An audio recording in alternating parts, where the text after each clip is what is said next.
क्या कभी ऐसा लगा है कि हमारी जिंदगी की स्क्रिप्ट किसी और ने लिखी है? चलिए आज एमजी डिमार्को के विचारों से समझते हैं कि इस तयशुदा रास्ते से हटकर अपनी कहानी खुद कैसे लिखी जाए। सुनने में ये बात थोड़ी चौंकाने वाली लगती है ना? पर लेखक का यही मानना है कि आज भी हम में से कई लोग एक तरह की गुलामी में ही जी रहे हैं, और वो इसे कहते हैं मॉडर्न डे स्लेवरी। ये जो स्क्रिप्टेड जीवन है ना, ये एक तरह का जाल है। हमें बचपन से ही इसी रास्ते पर चलने के लिए तैयार किया जाता है। स्कूल में अच्छे नंबर लाओ, फिर एक अच्छी सी नौकरी पकड़ो, लोन पर घर गाड़ी लो, और फिर बस रिटायरमेंट का इंतजार करो। ये एक ऐसा चक्र है जो हमें कभी कुछ अलग सोचने का मौका ही नहीं देता। और इस रास्ते पर चलने से होता क्या है? हम एक मॉडल बनकर रह जाते हैं, मतलब औसत, आज्ञाकारी, जो बस हुक्म मानता है, दूसरों पर निर्भर, बस मनोरंजन में डूबे हुए, और असल में एक तरह से निर्जीव। तो सवाल यह है कि इस जाल से बाहर कैसे निकला जाए। तो चलिए अब बात करते हैं पहले सिद्धांत की, जो इस समस्या का एक हल है, और वो है एक कंज्यूमर की तरह सोचने के बजाय एक प्रोड्यूसर की तरह सोचना।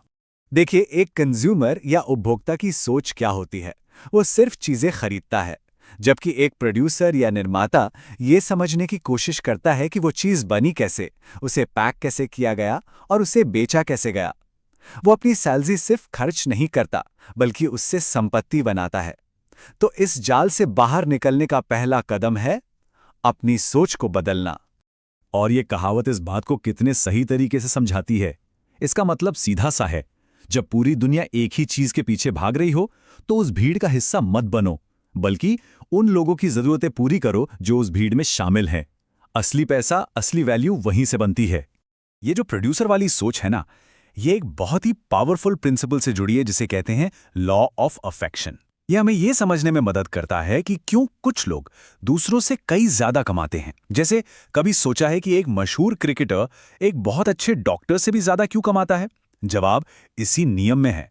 आपकी कमाई इस बात पर निर्भर करती है कि आप कितने लोगों के जीवन पर और कितना गहरा पॉजिटिव असर डालते हैं। इस नियम को लागू करने के आप समझिए दो रास्ते हैं।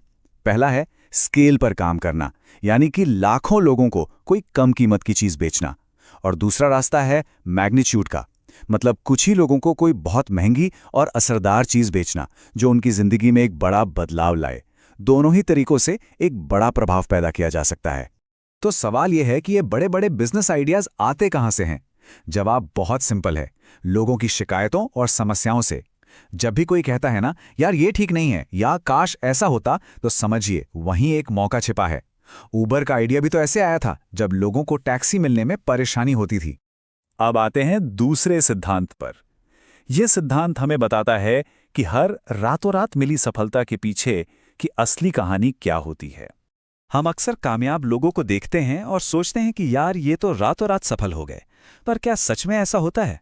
असली कामयाबी का राज आखिर है क्या? इस बात को समझने के लिए ना एक बहुत ही सिंपल सा उदाहरण लेते हैं, किराने की दुकान का। किसी की शॉपिंग कार्ट में क्या रखा है, ये देखकर उसकी हेल्थ के बारे में अंदाजा लगाया जा सकता है। क्यों?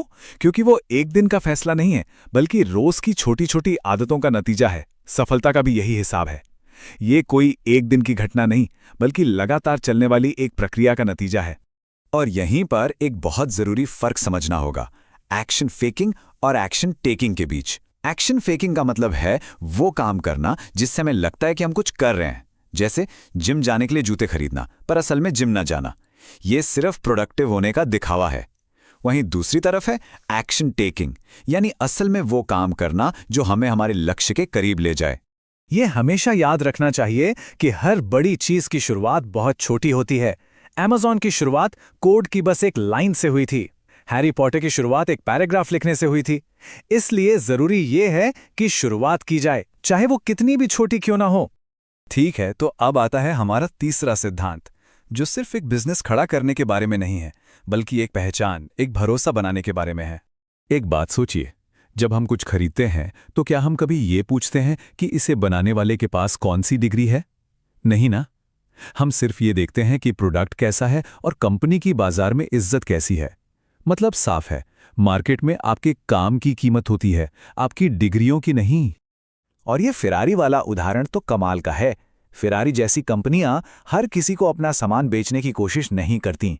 वो एक खास तरह के लोगों के लिए कितना मजबूत ब्रांड बनाती हैं कि उनकी प्रतिष्ठा ही उनका सबसे बड़ा विज्ञापन बन जाती है। और अब आते हैं चौथे और आखिरी सिद्धांत पर, जो शायद इन सब में सबसे ज्यादा जरूरी है, और वो ये है कि सीखना कभी बंद नहीं होता। ये एक मंजिल नहीं, बल्कि पूरी जिंदगी चलने वाला एक सफर है।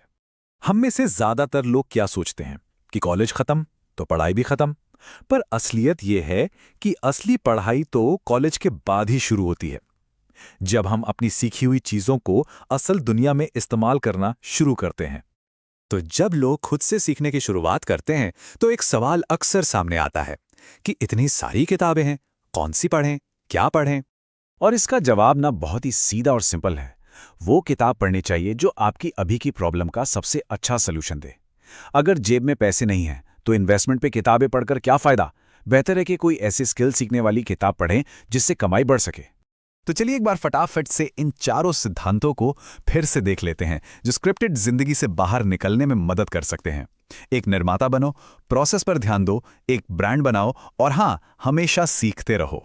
तो आखिर में बस एक सवाल कि ये जो जिंदगी की कहानी चल रही है, उसे कोई और लिख रहा है या इसके लेखक हम खुद हैं? फैसला हमें